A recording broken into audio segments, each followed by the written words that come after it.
So social media caused me to get a divorce. Like, that's dumb. That's a mistake. Let me explain. This is about to be one of those videos where I'm like, why is this on the internet? But continue. My own feelings of uncertainty and unhappiness for a while. I was actually, I hate telling people this, but like, I had thoughts on my wedding day, and I thought that was just super normal.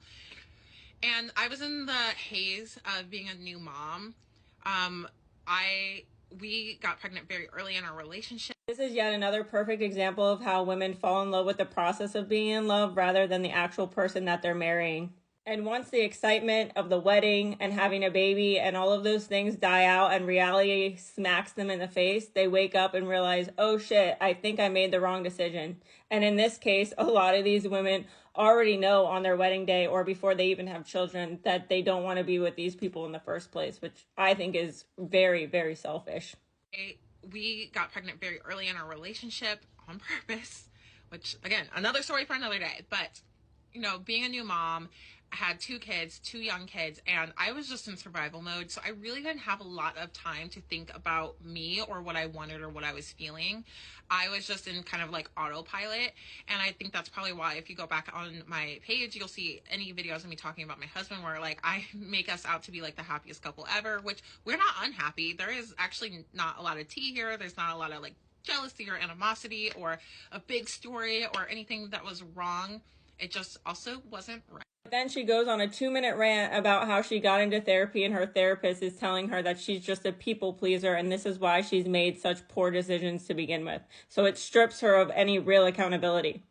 She even says that she got on the internet and realized that other women felt the same way that she did, and that's why she felt it was relatable in how she was feeling as well. I'm telling you, social media will influence these women in a direction that they don't want to be in because now she's a single mother of 2 kids.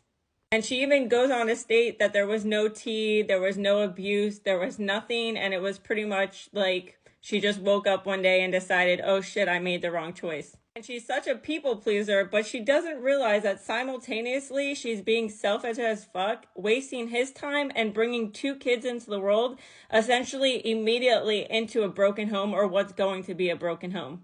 Look, and I'm all for getting out of unhappy relationships, but don't you think you should have figured that out before you got married or even perhaps after the first child? Like, you went as far as to have 2 children with this man knowing damn well that he wasn't the one or that it wasn't going to be a long-term situation.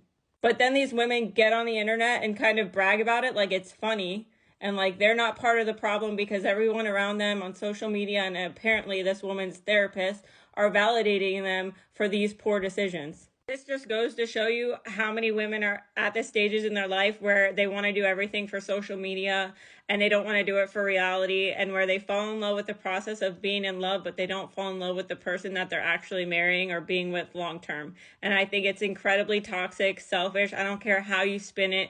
The fact that these women bring children into the world, they waste a man's time and they do all of this, and then they get on the internet like it's funny or it's a joke or it's embarrassing and they don't want to talk about it, but you know, they want to get the clout for it. Is absolutely embarrassing in my opinion. Okay, bye.